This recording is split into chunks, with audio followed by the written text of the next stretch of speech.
காவல்துறை நீட்டாக கொண்டு போயிட்டு இருக்காங்க இன்வெஸ்டிகேஷன். சிஎம்ஏ போய் சொல்லிட்டாருங்க, உங்களுக்கு என்ன நடவடிக்கை ஏதாவது சந்தேகப்படுறது சொல்லுங்க, நான் பார்க்குறேன் அப்படின்ற மாதிரி பேசிட்டார். எவ்வளோ பேசுனீங்க? இப்போ எல்லா கட்சியிலும் ஒவ்வொருத்தர் இருக்காங்களே. இப்போ நம்ம அப்போ ரவுடி சேர்த்து கட்சியே கிடையாது. இல்லை ஒன்று புரிஞ்சுட்டீங்களா? அதுதான் அந்த வழக்கினுடைய ஒரு இம்பார்ட்டன்ட் எவிடன்ஸ். அந்த எவிடன்ஸ் எப்படி நீங்கள் எடுத்து பப்ளிக்கில் விடுங்கன்னா ஒரு கேள்வி கேட்டிருக்காரு. எல்லாத்தையும் ரிவீல் பண்ணிட்டா என்ன இருக்கு? பத்திரிகை எல்லாமே சொல்லிட்டா அப்புறம் எதுக்கு போலீஸ் விசாரிச்சு? இப்போ நீங்கள் சொல்கிற மாதிரி இப்போ மொத்த அக்யூஸ்டும் சேர்ந்து இப்போ ஆம்ஸ்டாங் அவர்களை கொலை பண்ணதாக சொல்லப்படுது சார். வட சென்னை ரவுடிசம். இந்த ரவுடிசத்தில் இவரால் எங்களுக்கு சிக்கல். இவர் அங்கே போனால் அவர் பேரை சொல்கிறான், இங்கே போனால் அவர் சொல்கிறான், ஒரு இடம் பிரச்சனைக்கு போனால் அவர் பேரை சொல்கிறான், ஒரு பஞ்சாயத்துக்கு போனால் அவர் பேரை சொல்கிறான். என்னடா இது சிக்கலாக இருக்குது அப்படின்னு சொல்லி எடுக்கப்பட்ட ஒரு முடிவாகத்தான் இது பார்க்கப்படுது. சிறையிலேருந்து ஏதாவது ஒரு பிரச்சனைகள் இருக்கா, சிறையில் இருக்கக்கூடிய யாராவது இது வந்து ரிட்டர்ன் பண்ணாங்களா அப்படி இப்படின்னு சொல்லி என்ன கேட்டால், ஆனால் சிறையிலேருந்து திட்டமிட்டதாக சொல்லப்படுது சார். அதுவும் உண்மை. அஞ்சலி யாருன்னு கேட்டிங்கன்னா ஆற்காடு சுரேஷுக்கு ரொம்ப வேண்டப்பட்ட ஒரு நபர். அவங்க வந்து என்ன கேட்டிங்கன்னா அவங்களுக்கும் இதில் ஒரு ரோல் இருக்குமோன்ட்டு காவல்துறை சந்தேகப்படுறாங்க. அடுத்ததாக இவங்க பயன்படுத்திய 4 காரையும் போலீஸ் செக்யூர் பண்ணிட்டாங்க. 6 மாசமா யாருக்கிட்ட எல்லாம் இவங்க பேசினாங்க. இந்த 6 மாசத்துல இந்த நம்பர் எப்படின்னா இது பெரிய வேலை. காவல்துறை 200க்கும் மேற்பட்ட காவல்துறை அதிகாரிகள் அதுல வந்து சம்பந்தப்பட்டு இந்த வழக்க விசாரணை தீவிரமா எடுத்து, இதுக்கப்புறமும் 4-5 பேர் வரும். அந்த பேரெல்லாம் அவங்க சொன்னா கூட அந்த இறுதியா பார்த்தா 80% இவங்க வந்து காவல்துறை வந்து கதையை எடுத்துட்டாங்க. இன்னும் 20% இருக்கு பார்த்தீங்களா? இந்த 20% தான் உண்மையான விஷயங்களே வெளியில் வரும். அதுவும் காவல்துறை மூலமாக சொல்லும்போது தான் அதுக்கான வெயிட்டே இருக்கும். மிக விரைவில் 2 நாட்களுக்குள்ள காவல்துறை இந்த என்டையர் கேஸ் ஃபைலையே வச்சுட்டு ஒரு பிரஸ் மீட் வச்சு மேட்டர் முடிச்சு.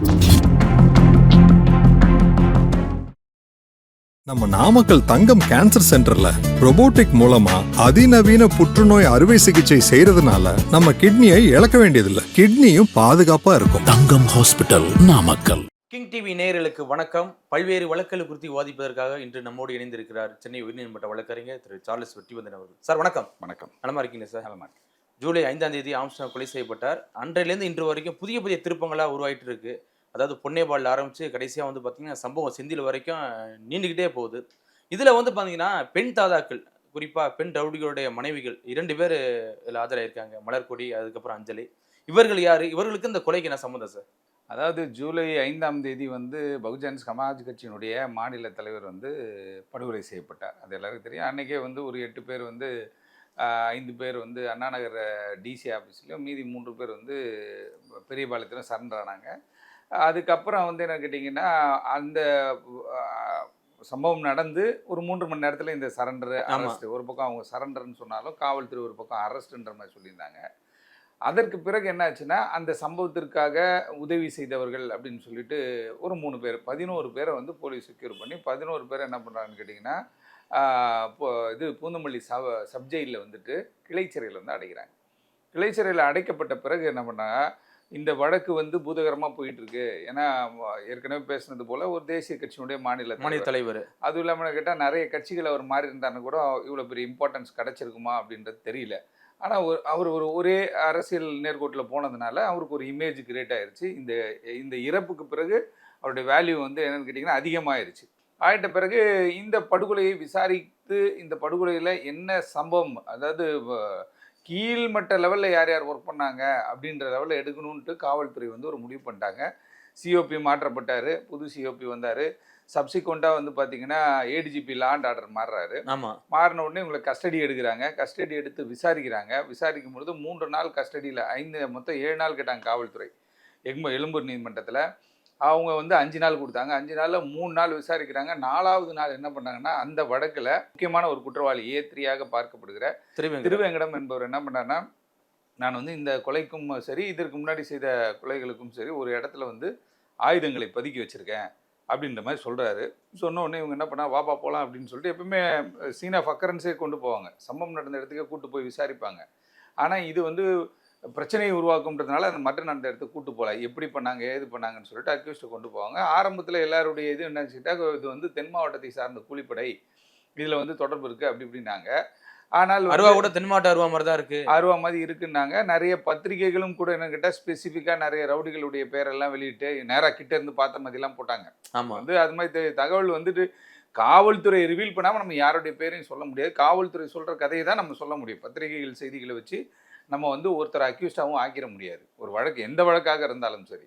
அப்படி இருக்கும்போது இந்த குறிப்பிட்ட விசாரணை வந்து திருவேங்கடத்தை நோக்கி வந்து எல்லாருமே இப்போ காவல்துறை பார்வை வருது.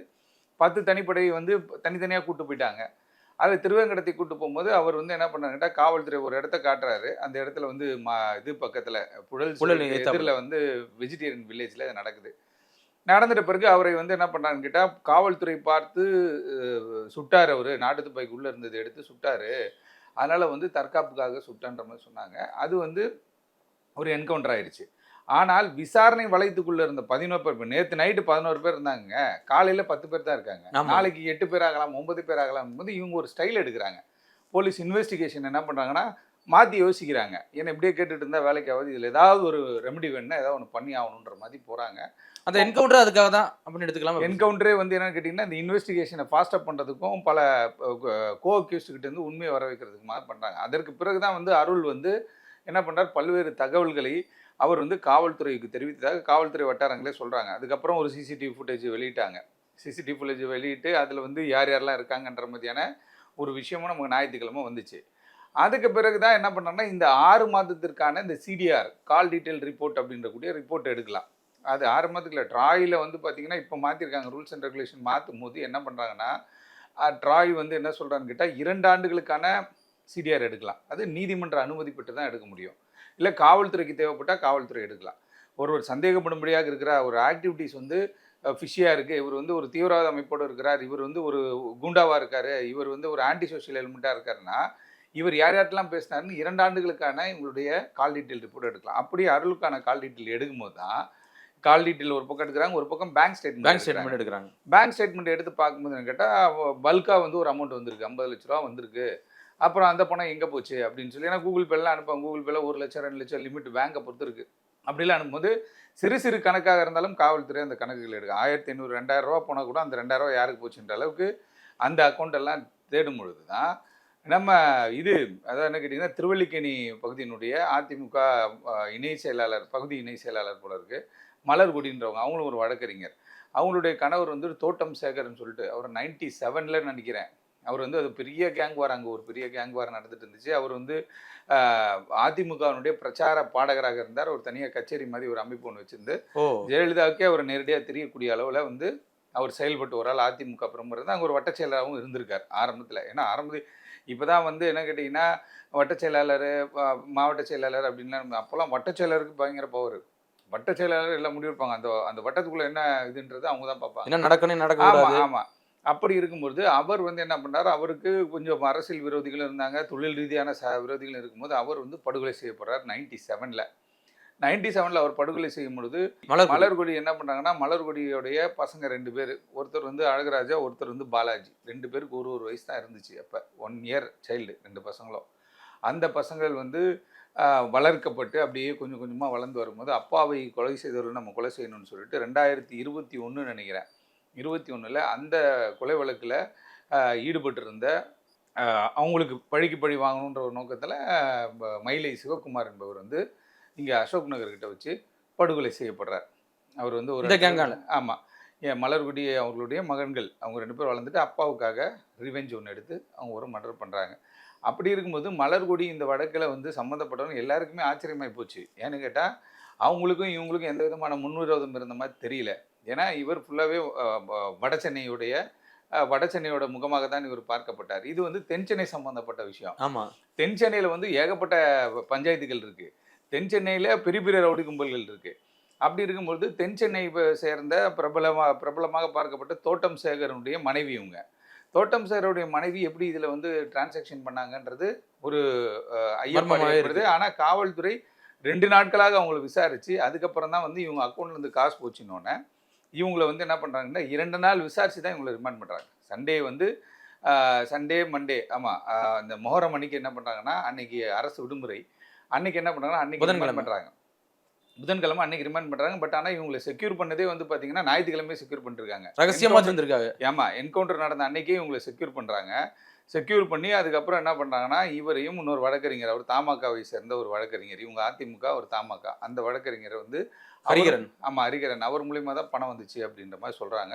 அந்த பணம் எதற்காக வந்து இது யாருக்கு கொடுத்தாங்க அப்படின்ற ஒரு இன்வெஸ்டிகேஷன் போயிட்டு ஏன்னா காவல்துறை எப்பயுமே ஒரு விஷயம் கேட்டால் அரசியல்வாதிகளை பொறுத்தவரையிலும் சரி நம்மளுடைய பத்திரிகை நண்பர்களை பொறுத்தவரையும் சரி அதில் வந்து என்ன கேட்டால் ஏன் பிடிக்கல அப்படின்னு சொல்லி ஒரு பக்கம் ஒரு பிரச்சனை இருக்கும், ஏன் இந்த சம்பவம் நடந்துச்சு அப்படின்னு சொல்லி ஒரு பக்கம் ஒரு பிரச்சனை இருக்கும்.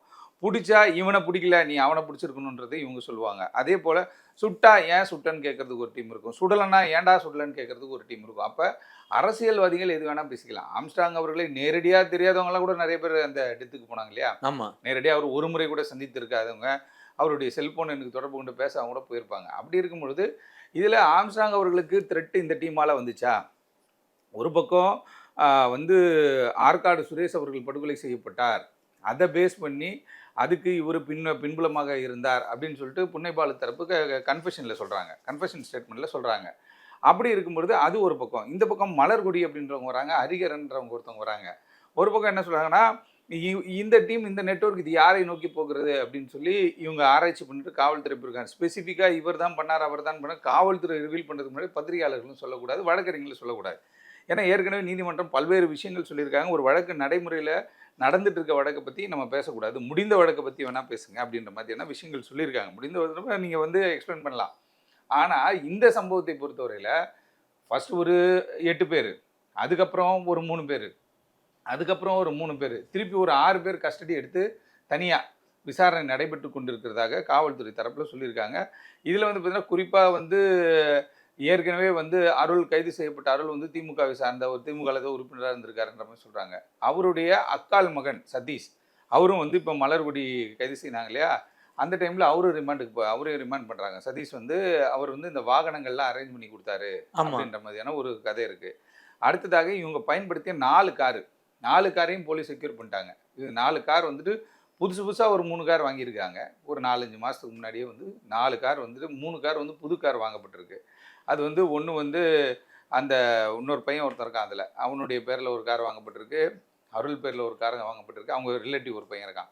இப்படி வந்து இந்த நபர்கள் இதெல்லாம் வந்து காவல்துறைக்கு சந்தேகம் ஏற்பட்ட பிறகு, ஏன்னா ஒருத்தர் கூட இருந்தவர் செத்துட்டாரு, அடுத்து நீ தான் அப்படின்னு அந்த உயிர் பயத்தை காட்டிட்டாங்க.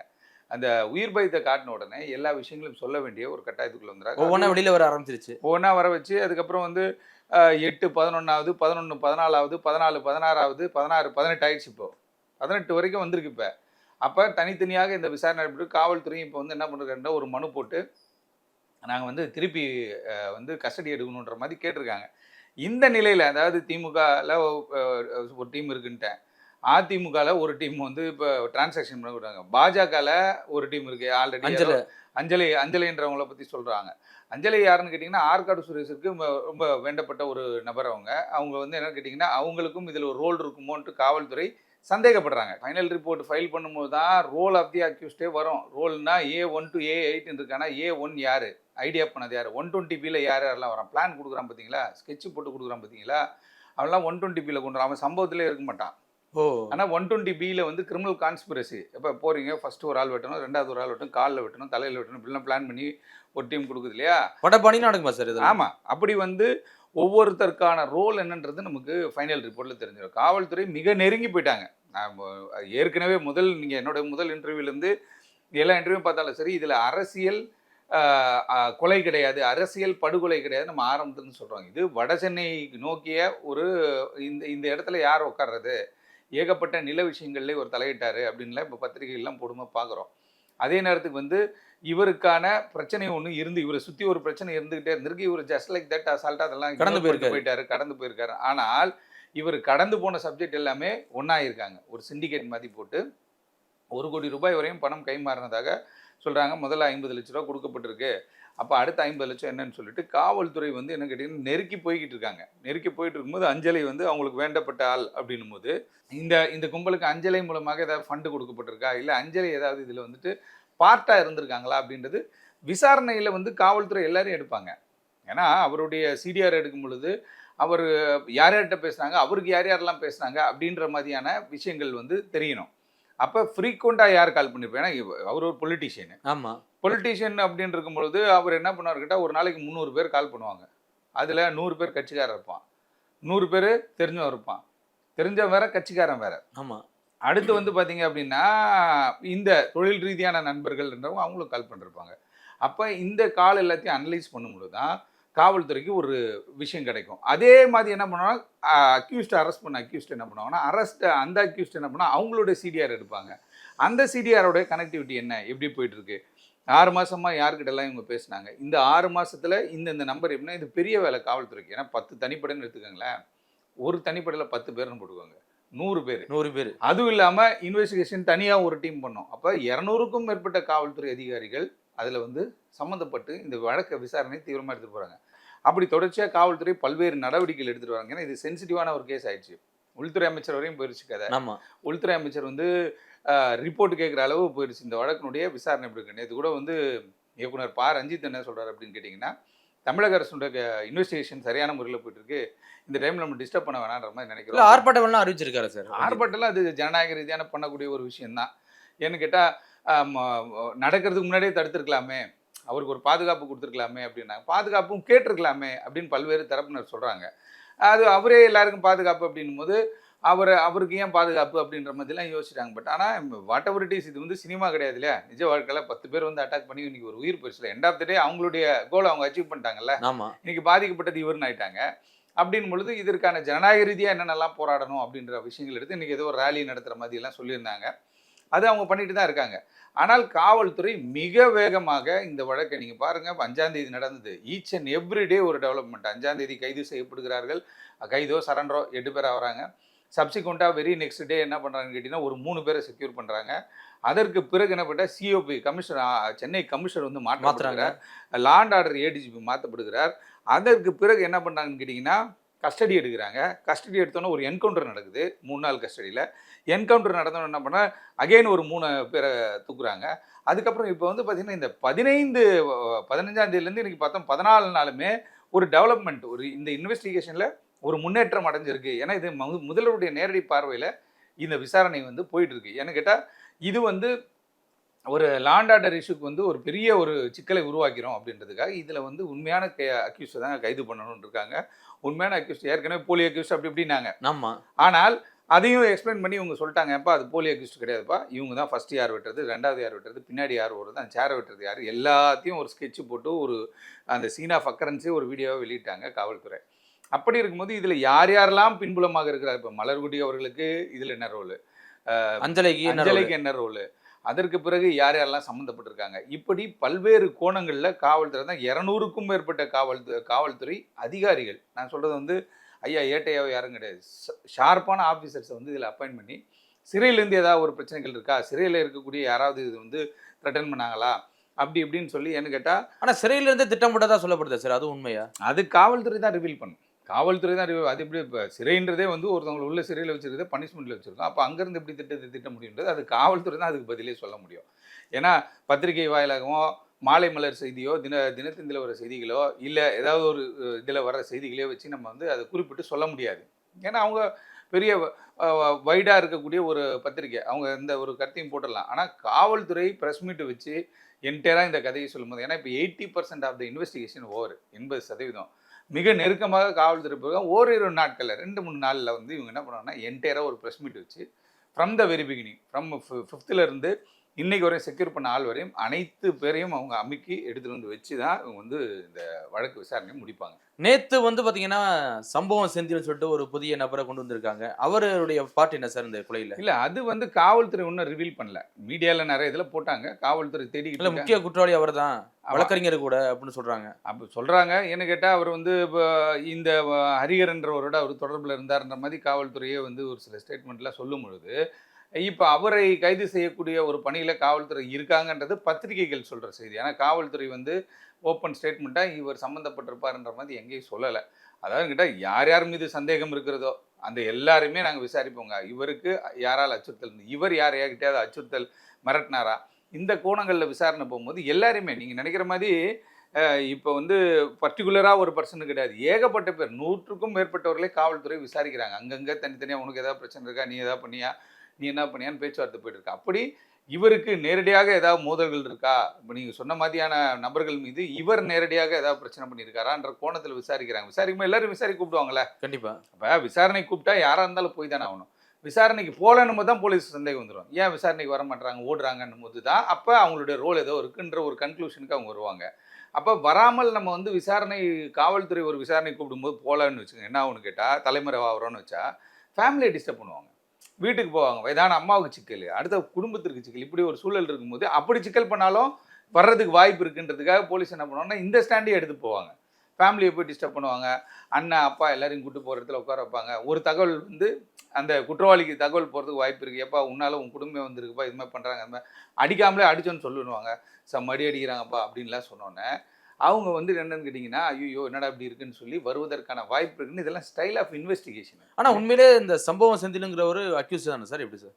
பல அவர் வழக்கு இருக்கு, குண்டாஸ் இருக்கு அப்படிங்கிறாங்க. அவர் மீது வழக்குகள் இருக்குன்னு காவல்துறை சொல்கிறாங்க. பட் ஆனால் அவர் ஒரு வழக்கறிஞராகவும் பணியாற்றிருக்காரு. அப்படி இருக்கும் பொழுது வழக்குகள் இருக்குது அப்படின்னா அந்த வழக்குகளை வந்து அவர் ஃபேஸ் பண்ணிட்டு இருக்க போகிறாரு. எப்படியாவது வழக்கு இருக்கும்போது நீதிமன்றத்துக்கு போவாங்க வருவாங்க இல்லையா?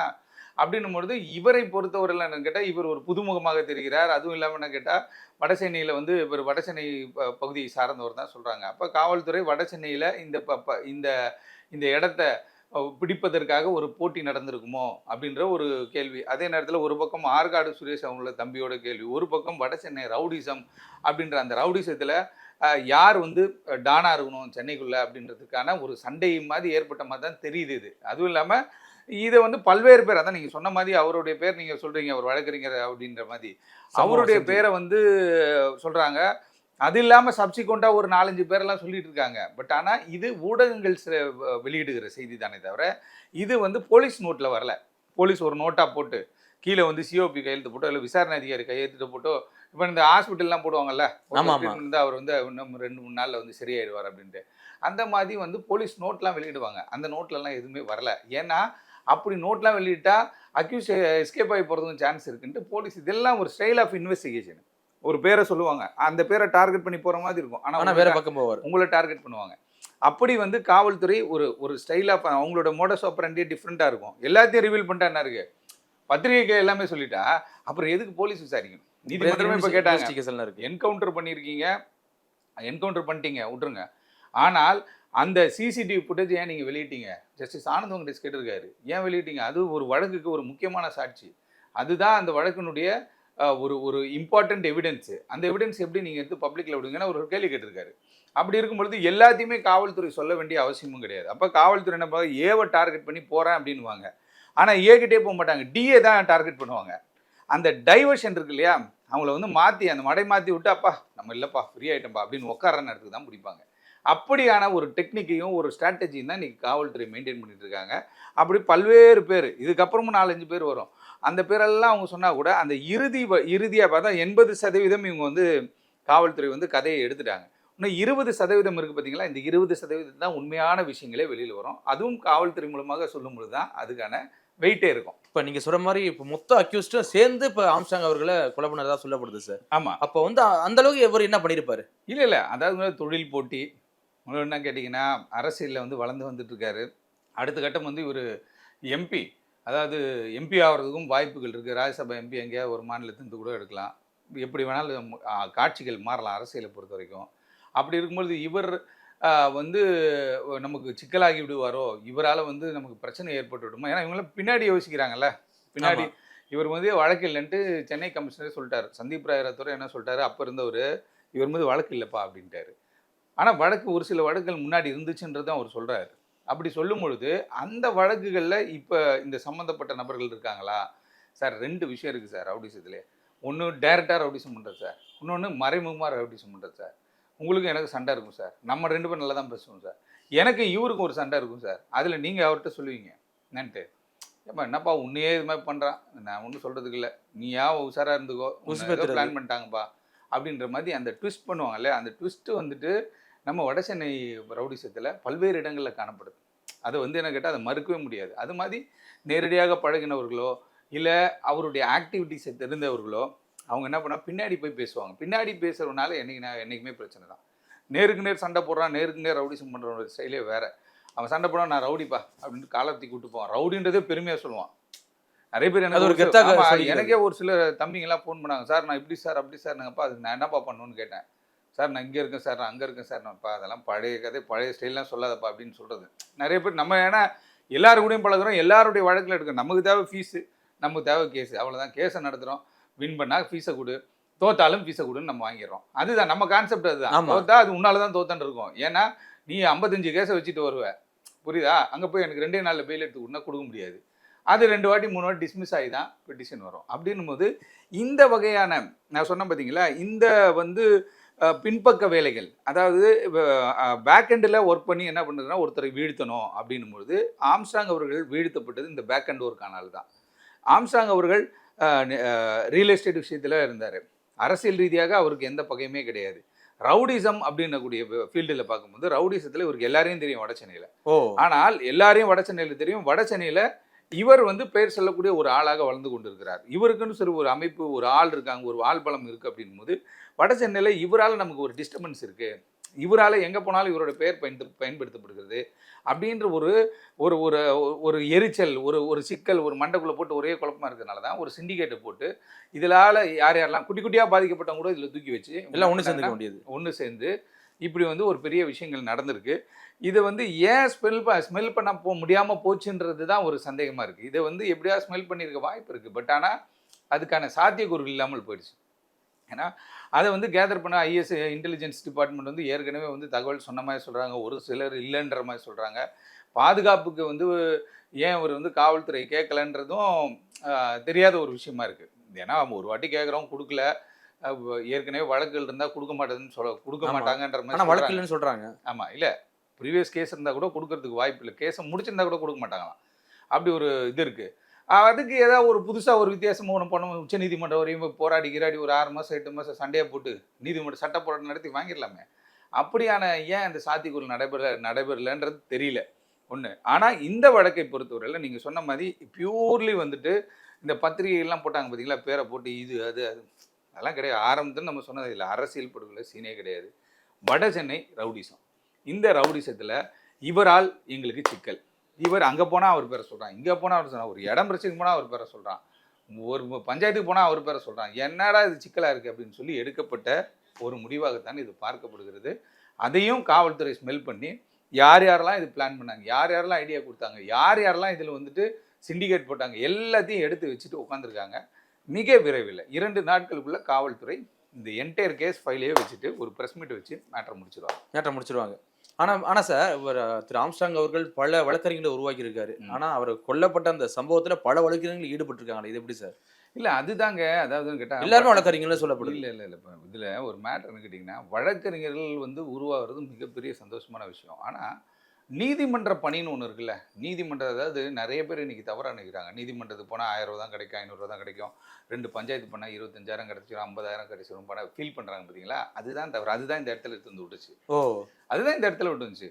ஒரு 7 வருஷம் 8 வருஷம் 10 வருஷம் ப்ராக்டிஸ் பண்ணுறோமா, அடுத்த கட்ட நகர்வு என்ன, கீழமை நீதிமன்றத்தில் ப்ராக்டிஸ் பண்ணுறோம், அதுக்கப்புறம் என்ன பண்ணுறோம்னா செஷன்ஸ் கோர்ட்டு போகிறோம், செஷன்ஸ் கோர்ட்டில் ப்ராக்டிஸ் பண்ணுறோம், செஷன்ஸ் கோர்ட்லேருந்து அப்படியே ஹைகோர்ட்டு போகிறோம், அடுத்த கட்டம் அப்படியே எலிவேட் ஆகி இப்போ உச்சநீதிமன்ற நீதிபதியாக வந்து மரியாதைக்குரிய ஆனரபிள் ஜஸ்டிஸ் ஆர் மகாதேவன் ஆனார். அவருடைய பலவந்தாங்களில் பிறந்தவர், நம்ம நம்ம நம்ம மண்ணுக்கு சொந்தக்காரர். அப்படிப்பட்ட ஆள் வந்து அப்படியே வராங்கன்னா அந்த ப்ராக்டிஸிங் மேட்ரு தான்.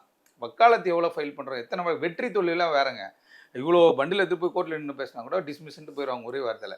இருந்தாலும் முயற்சி பண்ணி அடுத்த கட்டத்துக்கு போனோம். அப்படி அந்த முயற்சிகளை எடுக்கிறதுக்கு இன்றைக்கி நிறைய பேர் தயார் இல்லை. நிறைய பேர் படிச்சிருக்காங்க, மாற்றுக்கிறது இல்லை. ப்ராக்டிஸ் எவ்வளோ பேர் பண்ணணும், ப்ராக்டிஸ் பண்ணும்போது தான் அவங்களுக்கு வந்து இதில் இவ்வளோ பெரிய இம்பார்ட்டன்ஸ் இருக்கா. நீ ப்ராக்டிஸ் பண்ணிட்ட பிறகு ஒன்றுமே இல்லைங்க. வழக்கறிஞராக நீங்கள் தொடர்ச்சியாக ப்ராக்டிஸ் பண்ணுறவர் ஆஃபீஸை போட்டால் வீட்டை போட்டவங்க தேடி காசு வரும், தேடி சம்மந்தம் இல்லாதாலும் எடுத்துருந்து காசை கொடுப்பான்.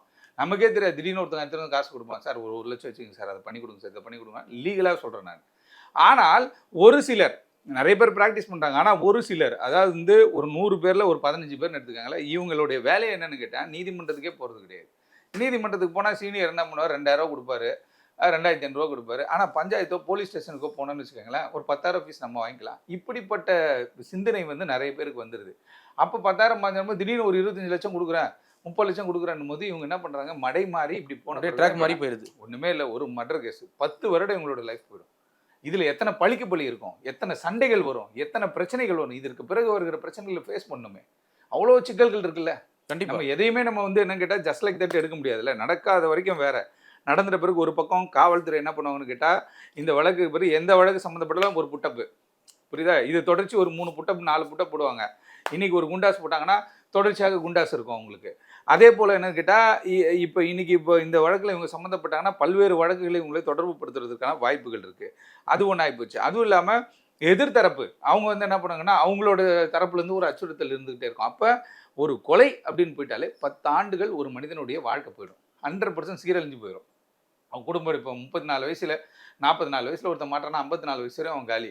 கோர்ட்டுக்கு போகும்போதெல்லாம் பயமா இருக்கும், ஏதோ ஆயிடுமோன்ட்டு. அப்படி ஒரு ஒரு ஒரு இக்கட்டான வாழ்க்கையில் ஒரு இக்கட்டான ஒரு சூழல். அவர் பல வழக்கறிஞர்களை படிக்க வைத்திருக்கிறார். அப்படி இருக்கும்பொழுது இப்போ இந்த வழக்குலையும் பார்க்கும்போது அங்கே வழக்கறிஞர் இங்கே வழக்கறிஞர்னு சொல்லும்போது இது வந்து பார்த்தீங்கன்னா வழக்கறிஞர்களை வைத்து மூவ் பண்ணால் ஒரு வழக்கில் தப்பிச்சிடலாம், வழக்கறிஞர்களை வைத்து மூவ் பண்ணால் வழக்கு நம்ம பக்கம் திரும்பாது அப்படின்னு யாரோ ஒருத்தவங்க போட்ட தவறான கணக்கு அப்படியே என்ன ஆயிடுச்சு, பேக் ஃபயர் ஆயிடுச்சு. இதான் உண்மை. வழக்கறிஞர்களை பயன்படுத்தினா அவங்களுக்கு சட்டம் தெரியும், அப்படி இப்படின்னு தப்பிச்சு எப்படியா காப்பாற்றிடுவாங்க அப்படின்ற மாதிரி ட்ரை பண்ணது அப்படியே பேக் ஃபயராக என்ன ஆயிடுச்சுன்னா, நீ அட்வொகேட்டாக இருந்தாலும் கூட தவறு செய்தால் தவறு தான், குற்றவாளினா குற்றவாளி தான், உள்ளே போப்பான்னு சொல்லி அனுப்பிச்சு விட்டாங்க. அப்போ இன்வெஸ்டிகேஷன் இப்போ வந்து அடுத்த கட்டம் நீதிமன்றங்கள் பார்க்குறாங்களே. இப்போ இவங்க பெயிலுக்குன்னு போகும்போது என்ன பண்ணுவாங்க கேட்டால் அட்வொகேட்டாக மர்டர் கேஸில் அக்யூஸ்டா அப்படின்னு சொல்லி நீதிமன்றம் ஒரு நடவடிக்கை எடுக்க ஆரம்பிச்சிடுவாங்கல்ல. யார் யார் ப்ராக்டிஸிங் அட்வொகேட், யார் யாரெல்லாம் ப்ராக்டிஸ் பண்ணாத அட்வொகேட், எடியா ஒரு பட்டியலை அப்படி சுழிச்சு விட்டுருவாங்க. அப்போ அது எவ்வளோ பேர் ப்ரொஃபஷனே பாதிக்கும், கேரியரே காலியாகும், கேரியரே போகிற அளவுக்கான ஒரு சூழலை வந்து இந்த வழக்கு உருவாக்கி இருக்கிறது. வழக்கறிஞர்களுக்கு பொறுத்திருந்து பார்ப்போம். காவல்துறை ஏன்னா பார் கவுன்சில் ஆஃப் இந்தியா வந்து நோட் பண்ணிட்டு இருக்காங்களே, ஏன்னா கிரிமினல் கேஸ் இருந்ததுன்னா அவங்கள உடனே என்ன பண்ணுவாங்க, டிபார் பண்ணுவாங்க. நிறைய விஷயங்கள் இருக்குது. இந்த எஃப்ஐஆர் வந்து பார் கவுன்சிலுக்கு போவோம். பார் கவுன்சில் போனால் ஃபுல் ஃபைனல் ரிப்போர்ட்டை எடுத்து வச்சு யார் யார் அட்வொகேட்டை டக்குன்னு போட்டு நோட்டீஸ் போர்டில் போட்டு வேலையை பார்த்து அமுச்சு விட்ருவாங்க. அப்போ அது ட்ரையல் நடந்து முடிஞ்சு வழக்கு முடிஞ்சு நான் குற்றவாளின்னு சொன்ன பிறகு தான் நீ போகணும். அப்படி ஒரு சூழல் இருக்குது. அப்போ இது தொழில் ரீதியாகவும் சிக்கலை உருவாக்கிருச்சு, சமூக ரீதியாகவும் சிக்கலை உருவாக்கிருச்சு. அதுக்கப்புறம் பல எதிரிகளையும் இந்த வழக்கு வந்து உருவாக்கி விட்டு போயிடுச்சு. அப்படின்ற ஒரு சூழல் தான் காவல்துறை என்ன பண்ணுறாங்கன்னா, இதை ஆர்கனைஸ் பண்ணி சீக்கிரம் முடிக்கணும், இது அப்படியே விட்டோம் அப்படின்னா இது சிபிஐக்கு போகணுன்றாங்க. அமித்ஷா போய் வணக்கஞ்சின்ட்டு இவர் பார்த்துட்டு இருக்காரு, ஆர் என் ரவி பார்க்குறாரு. இந்த பக்கம் வந்து எங்களுக்கு சிபிஐ விசாரணை வேணும், சிபிஐ விசாரணை தமிழ்நாடு சட்டம் எட்டு போச்சு அப்படின்றாங்க. சிபிஐ விசாரணை கொடுத்து எத்தனை வழக்குகள் முடிக்கப்பட்டிருக்கு சொல்லுங்க பார்க்கலாம். இங்கே தமிழ்நாட்டு நம்ம இந்திக்காரன் ரிட்டர்ன் ஆயிருக்கு சார். இத்தனை வழக்கு அங்கே போயிட்டு திரும்ப ரிட்டர்ன் ஆயிருக்கு. எத்தனையோ வழக்குகள் நம்ம அப்படியே லிஸ்ட் எடுத்து போடுவேன் நான். வழக்கறிஞர் சங்கர் சுப்பவங்க மகன் படுகொலையிலேருந்து, நேரம் அவரோட தம்பி ராமஜெயம் படுகொலையிலேருந்து, இங்கே லிம்சின்னு ஒரு ஸ்டாஃப் நர்ஸ் ஒருத்தவங்க இறந்து போயிட்டாங்க, ரேப் அண்ட் மர்டரு, அவங்க வழக்கில் இருந்து பல்வேறு வழக்குகள் நம்ம பட்டியலிட்டு சொல்லலாம். சிபிஐக்கு போயிட்டு திரும்பி வந்துச்சு. அப்படியான ஒரு சிக்கலை உருவாக்கணும். காவல்துறை நீட்டாக கொண்டு போயிட்டு இருக்காங்க இன்வெஸ்டிகேஷனை. சிஎம்ஏ போய் சொல்லிட்டாருங்க, உங்களுக்கு என்ன வேணும் நடவடிக்கை, நீங்கள் ஏதாவது சந்தேகப்படுறீங்க சொல்லுங்கள் நான் பார்க்குறேன் அப்படின்ற மாதிரி பேசிட்டார். பேசிட்ட பிறகு அரசியல் காரணங்கள் தான் நான் சொன்னேன், அரசியல்வாதிகளை நம்ம கன்சிடரே பண்ணக்கூடாது. எவ்வளோ பேசுனீங்க, இப்போ எல்லா கட்சியிலும் ஒவ்வொருத்தர் இருக்காங்களே, அப்போ ரவுடிசத்துக்கு கட்சியே கிடையாது. இதில் ஒன்று புரிஞ்சுக்கிட்டீங்களா? எல்லா ரவுடிசத்துக்கு கிடையாது, ரவுடிசத்துக்கு கட்சியே கிடையாது. பீப்புள் ரெப்ரசன்டேஷன் ஆக்டில் ஆரம்பத்துலேருந்து சொல்கிற ஒரே விஷயம் தான், ஒரு அடிப்படை கட்சியினுடைய உறுப்பினராக ஒருத்தர் தேர்ந்தெடுக்கப்படும் பொழுது கட்சியின் உறுப்பினர் சேர்றதுக்கு அவனுக்கு தகுதி இருக்கணும், அவன் மேலே இது இருக்கக்கூடாது, வழக்கு இருக்கக்கூடாது. ஆரம்பத்திலே பண்ணிட்டு அந்த பிரச்சனை கிடையாதுல்ல. இன்னைக்கு எல்லா கட்சியும் வருது. தமிழ் மாநில கட்சி வந்துருச்சு, திமுக வந்துருச்சு, பாஜக வந்துருச்சு, அதிமுக வந்துருச்சு, இன்னும் ஒரு சில கட்சிகளும் வருவதற்கான வாய்ப்புகளும் இருக்குது. அதெல்லாம் பேப்பரில் போட்டுக்கிட்டு இருக்காங்க. பட் காவல்துறை ரிவீல் பண்ணும்போது தான். அப்போ இந்த ஒரு வழக்கு அரசியல் ரீதியாக பல்வேறு மாற்றங்களை கொண்டு வரப்போகுது. நல்லா கேட்டுங்க. இந்த ஒரு வழக்கை பேஸ் பண்ணி இந்த ரவுடிசம் ஃபீல்டில் இருக்கவங்க கட்சியில் வச்சுக்கலாமா வேணான்ற ஒரு இது முற்றுப்புள்ளி வருவதற்கான வாய்ப்புகள் இந்த வழக்கில் நிறையா இருக்குது. ஏன்னா ரிவீல் பண்ணி வரும்போது தமாகால தூக்கிட்டாங்க, அதிமுகவில் தூக்கிட்டாங்க, பாஜக தூக்கிட்டாங்க, எல்லாத்தையும் தூக்கிட்டாங்க. அப்படின் போது இதை அடுத்த கட்டமாக இப்போ கோர்ட்டு கேட்பாங்களே கேள்வி, என்னையா கட்சின்னு எல்லா கட்சிக்காரன் சேர்ந்து ஒரு கட்சிக்காரனை கொண்டுட்டீங்க அப்படின்ற ஒரு கேள்வி வரும். அப்போ இந்த வழக்கில் வழக்கறிஞர்களுடைய இப்போ பெயர் நிறைய அடிபட்டதுனால வழக்கறிஞர்களுக்காக ஒரு மேட்டர் நடக்கும். அதாவது ப்ராக்டிஸிங் ஒழுங்காக பண்ணுறாங்களா இல்லையா, ப்ராக்டிஸ் எப்படி இருக்குன்றது பார்ப்பாங்க. ரெண்டாவது அரசியல் கட்சியில் இந்த ரவுடிகளுடைய தலையீடு, ரெண்டாவது அது. மூன்றாவது இந்த வடசென்னை ரவுடிசம்.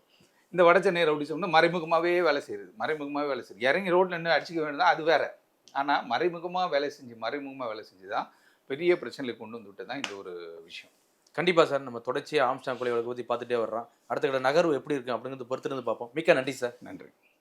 நம்ம நாமக்கல் தங்கம் கேன்சர் சென்டர்ல ரொபோட்டிக் மூலமா அதிநவீன புற்றுநோய் அறுவை சிகிச்சை செய்யறதுனால நம்ம கிட்னியை இழக்க வேண்டியதில்லை, கிட்னியும் பாதுகாப்பா இருக்கும். தங்கம் ஹாஸ்பிட்டல், நாமக்கல்.